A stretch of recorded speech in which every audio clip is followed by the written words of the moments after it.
today we'll be speed building and reviewing one of the newest LEGO Harry Potter sets. Accio Box! Okay, that wasn't too magical, but you get the idea. This set just came out today, August 15th, 2020, in the United States, and was literally sold out 5 minutes after release, and I was really lucky to get it. This is the set Attack on the Burrow, and this is when the Burrow was attacked by the Death Eaters in the book and the movie, The Half-Blood Prince. This is LEGO set number 75980. It's for ages 9+, and has 1,047 pieces. And as I said, it was sold out instantly. And the reason why so many people want it, in my opinion, would have to be the minifigures. The selection is one of the best to date. You get the 2 main Death Eaters that were attacking the Burrow, Bellatrix and Greyback. You get Tonks, who is a member of the Order of the Phoenix. You get almost the entire Weasley family. Arthur Weasley, Molly Weasley, Ron Weasley, Ginny Weasley, and then of course you get Harry Potter. You know, this is LEGO Harry Potter. Then on the back, you can see it has a lot of awesome features that make it an awesome play set. Another reason why a lot of people want this set. And it is very realistic, and this is probably going to be one of my favorites. So now, let's open it up. So I just opened this up, and we got bag 1, bag 2, bag 3, bag 4, bag 5, bag 6, bag 7, some random base plates, as this is a big set. Then the instructions booklet with some of the best stickers I've ever seen. So without further ado, let's build this.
There would only be one way to describe this set, and that would be beautiful.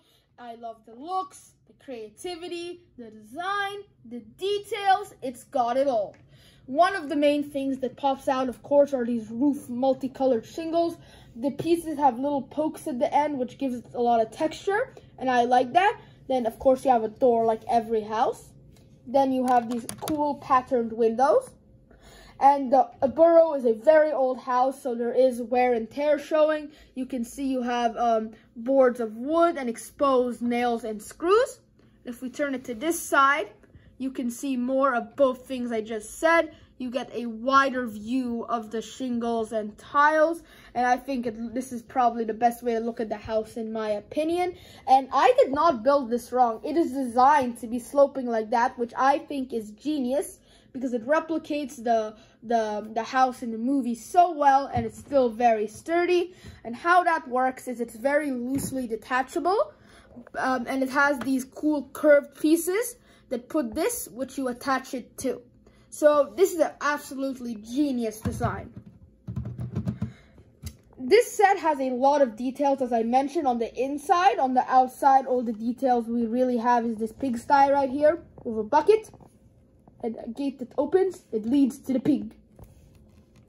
On this side right here, we have more patterned windows and a gear that once you turn, it does something really cool, and we'll see that when we get to the inside. And now for the good stuff. This part is the dining room and kitchen. It is an open kitchen because it leads right into the dining room. The Weasley family is a really big family, so that's why there is 6 seats. The eggs and waffles you see are not stickers, they are printed.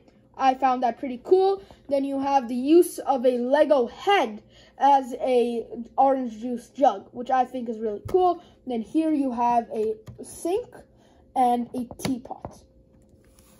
Now, once we open this, you can get a better view of the middle part of the first layer. It has a couch. That thing in the middle is this very special magical device Molly has to keep track of where everyone in the family is. Then it's kind of hidden, but there's a bookcase in there. Now, we also open up the other end to see more features while we're looking at this. This is how it looks completely opened up for playability, and I think that is a pretty good way to do it. And when you look it up in here, you can access all the features. This part is the part we haven't looked at yet for the first floor. You can see there is a couch with a pillow on it. You have candles, a lamp, and more small pieces to make it look realistic. Now, in here, you can see there's a fireplace that has a rotating fire. Right now, it's on green. Now it's orange. The reason it can do this because remember the scene when they were picking up the school supplies? It's just a regular fire, but then they throw the powder in and it teleports them to wherever they want to do. And that's what the green fire is for. Alright, now let's take a look at the second layer. There's not too much details in this layer because a lot of it's used for the roof shingles. But we do have Ginny's room. Let me take the top off for better lighting. You have the mirror and a hairbrush and a chair on her dresser. It's pretty cool. You have a broom because Ginny loves Quidditch. Her bed has a pretty cool design with the logo of her favorite Quidditch team. Then there's also a poster of a wizard band. Now let's take a look at the part which I just detached. This is the parents' room. It is double-sized because 2 people are there, Molly and Arthur Weasley. The bed is also double-sized because it's both of their rooms. Then here, you have this area where Molly, the Ron's mom, could knit. You can see she's knitting something with the Weasley logo on it. And those wand pieces are supposed to be the things you knit with. And then up here, you have a photo of when the Weasleys were visiting the pyramids in Egypt. The final room we have is at the top. We have Ron's room, very similar design to Ginny's. The bed is the same design, but with Ron's colors and his favorite Quidditch team. He has a poster and a broom, but it's a little smaller, so it doesn't have anything like a desk or like Ginny had a dresser. Then at the top, you have the owls here. And I'd say Hedwig really improved from the version we got a couple years ago with that open wingspan. Let's bring him in right there. And then you have a little balcony here where any of them could stand or just kind of chill out, and it kind of looks good from the front too, right there. There's also one little thing that came with this set. It was this fire piece because it is the attack on the Burrow, not just the Burrow. It's when the Death Eaters made a giant fire ring around the house. I really like this new fire piece. It is the same mold as Lego's traditional fire piece, but it's more realistic because instead of the transparent yellow, it has grayish blackish for smoke, and you can kind of move these around depending on where you want the flames to be. So overall, this is one of the best sets ever, definitely the best Lego Harry Potter set, and I would have to say it is one of my favorite Lego sets of all time. As I said before, I am really happy with the minifigure selection of this set. You get 8 minifigures: Tonks, Harry, Arthur, Molly, Ron, Ginny, Bellatrix, and Greyback. These figures are all really good and accurate, but one thing they could have done better is give some of them leg printing, because all you can see, the legs are all just one basic color on everybody, except for Greyback. He's special in this set for some reason. Okay, anyway, all of them are pretty basic, but because they are pretty basic in the movies. But my favorite minifigure in the set is definitely Bellatrix because of that awesome hairpiece. And on the back, you can see it continues on to there. This hasn't happened before, except in the Ninjago sets when all the ninja have it. Everybody has double-sided face. This is Tonks' regular face. Tonks' other face. One of Harry's faces. Harry's other face. One of Arthur's faces. Here's his alternate expression. Molly also has a skirt piece, I forgot to mention, just like Bellatrix. And she has 2 expressions. This one right there. And that one here. Ron, I really like his torso piece. That could be used for a lot of different casual things. And I really like the color red. And again, expressions, this one and this one here. Ginny is my least favorite minifigure here. I don't know, I just kind of don't like the printing of how it was done. But this is one of her faces. And this is her other one. Bellatrix, I already mentioned, is my favorite of the bunch because of the hairpiece. And she also has a pretty cool skirt piece. So this is one face. And here is her other one. Greyback is a half man, half werewolf, so you can see he has a lot of hair on his chest.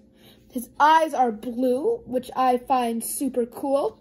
And then his other face is very similar to the other one you guys were just seeing. So, completely awesome minifigure selection. I love it. You get 2 of the main Death Eaters, almost the entire Weasley family, except Fred and George. But luckily, they're coming out in the collectible minifigure series that came out with this.